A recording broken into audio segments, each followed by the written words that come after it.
आप सभी को मेरा नमस्कार। मेरा नाम सचिन है और मैं as a infection control nurse अभी जन सेवा हॉस्पिटल श्री गंगानगर सिटी में अपनी सेवाएं दे रहा हूं। आज मैं बताऊंगा आपको हॉस्पिटल एक्वायर्ड इन्फेक्शन के बारे में। हॉस्पिटल एक्वायर्ड इन्फेक्शन वो इन्फेक्शन होता है जो मरीज के भर्ती होने के बाद 48 घंटे के बाद जो मरीज को होता है उसे हम हॉस्पिटल एक्वायर्ड इन्फेक्शन बोलते हैं। हॉस्पिटल एक्वायर्ड इन्फेक्शन को नोज़ोकोमियल इन्फेक्शन भी बोला जाता है। मेनली जो इन्फेक्शन होता है वो एंडोजीनस और एक्सोजीनस की वजह से होता है, जो उसके मेन सोर्स होते हैं हॉस्पिटलाइजेशन होने के बाद। एंडोजीनस और एक्सोजीनस दो तीन चीज़ें होती हैं जो पेशेंट एक तो खुद ले रहा है या पेशेंट को हम खुद दे रहे हैं, उसको बोलते हैं हम एंडोजीनस और एक्सोजीनस। उसके बाद जो कॉमन हॉस्पिटल एक्वायर्ड इन्फेक्शंस होते हैं वो जैसे कि हमारा surgical site infection, ventilator associated events हो गए, हमारा catheter associated urinary tract infection हो गया, हमारा central line associated blood stream infection, जो ब्लड से रिलेटेड चीज़ें होंगी।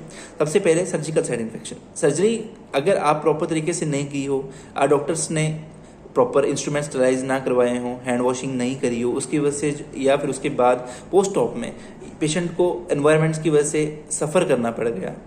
पेशेंट का जो सर्जिकल साइट इन्फेक्शन होता है वो पेशेंट के 7 दिन के डिस्चार्ज होने के बाद फर्स्ट फॉलोअप तक काउंट किया जाता है। तब तक पेशेंट को कोई इन्फेक्शन होता है वो सर्जिकल साइट इन्फेक्शन के अंदर काउंट किया जाता है। वेंटिलेटर एसोसिएटेड इवेंट्स, उसमें क्या होता है, मान लो कोई आप फोर्सफुली पेशेंट्स को हम ऑक्सीजन देते हैं, क्योंकि उसमें क्या होता है पेशेंट के जो लंग्स होते हैं वो कोलैप्स कर जाते हैं। कोलैप्स करने के बाद पेशेंट सांस नहीं ले पाता है। हम उसको आर्टिफिशियल वे में हम एक तरह से उनको सांस दे रहे हैं। सांस देने के बाद जो उनको 48 घंटे के बाद जो इन्फेक्शन होगा वो हम उसको काउंट करेंगे। निमोनिया हो गया मान लो, या कोई भी ऐसी कोई चीज़ हो जाती है, उसको बोलते हैं हम ventilated associated event. Catheter associated urinary tract infection. Catheter का जो इन्फेक्शन होता है, सबसे पहले जब कैथेटर का प्रोसीजर हो रहा है, कैथेटर के प्रोसीजर के दौरान अगर आप स्टरलाइजेशन और डिसइंफेक्टेंट का यूज़ नहीं करते हैं, प्रॉपर तरीके से जो चीज़ कर रहे हो वो स्टाइल ना हो, या जो पेरेनियल केयर है वो प्रॉपर ना हो, या आप पेनिस केयर प्रोवाइड करवा रहे हो वो प्रॉपर ना हो, उसके बाद उसकी वजह से भी इन्फेक्शन हो सकता है। उसके बाद आता है हमारा CLABSI, central line associated blood stream infection.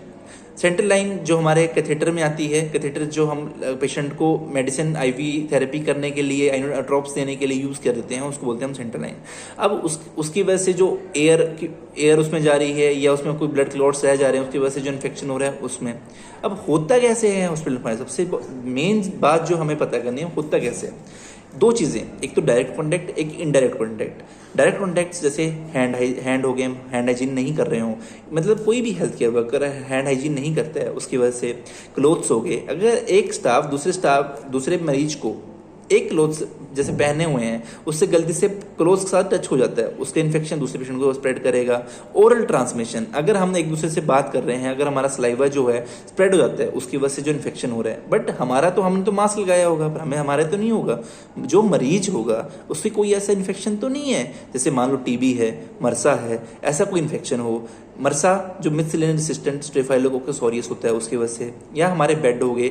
अगर मान लो भर्ती होने से पहले आपने क्या करा, एक मरीज यहाँ से डिस्चार्ज होकर गया, उस बेड को प्रॉपर आपने साफ नहीं करवाया, मीन्स कार्बलाइज नहीं करवाया, प्रॉपर कार्बलाइजेशन मान लो हाइपो से करवाई या कोई डिसइंफेक्टेंट 1 to 5 से करवा दिया। अगर आप उसके बिना पेशेंट मरीज को ऐसे ही ले लोगे तो उससे भी क्या हो सकता है, पेशेंट को इन्फेक्शन स्प्रेड हो सकता है।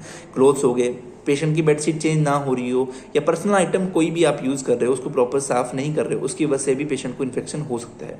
अब इनडायरेक्ट कॉन्टैक्ट्स में क्या होता है, इनडायरेक्ट कॉन्टैक्ट कैसे, एक तो आप ओरल, जैसे पहले बताया ओरल ट्रांसमिशन में सलाइवा हो गया, उसकी वजह से। दूसरा अपने जो हमारे इंस्ट्रूमेंट्स हैं आप पेशेंट पे यूज़ कर रहे हो, स्टरलाइजेशन नहीं हो, कोई भी ऐसे इंस्ट्रूमेंट जो हम पेशेंट पे यूज़ कर रहे हो, पेशेंट को केयर प्रोवाइड ना करी जा रही हो, एनवायरनमेंट खराब हो रहा हो, उसकी वजह से भी हो सकता है। अब इन सब चीज़ों को हॉस्पिटल एक्वायर्ड इन्फेक्शन को रोकने के लिए हमें क्या करना चाहिए, सबसे पहले पीपीई का यूज़ करना चाहिए। पीपीई का मतलब होता है पीपीई का मतलब है personal protective equipments. Personal protective equipments जो होते हैं जो हमें भी खुद को सेफ रखते हैं और पेशेंट को भी सेफ रखते हैं। जैसे कि सबसे पहले पीपीई में आता है हमारा कैप, मास्क, गॉगल्स, गाउन्स, हमारे शूज़ कवर्स, हमारे जो फेस शील्ड हो गई वो, और हमारे ग्लव्स। जिससे क्या होता है, पेशेंट्स को हम यूज़ तो कर रहे हैं, क्योंकि पेशेंट को सेफ रखने के लिए।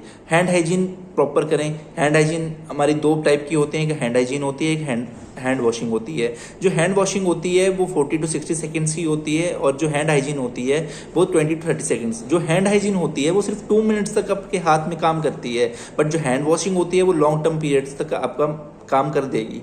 इसके अलावा आपको पेशेंट की केयर भी इंप्रूवमेंट करनी पड़ेगी, कैथेटर केयर करवानी पड़ेगी। एसएसआई में डिसइंफेक्टेंट स्टरलाइजेशन का बहुत तरीके से ध्यान रखना पड़ेगा।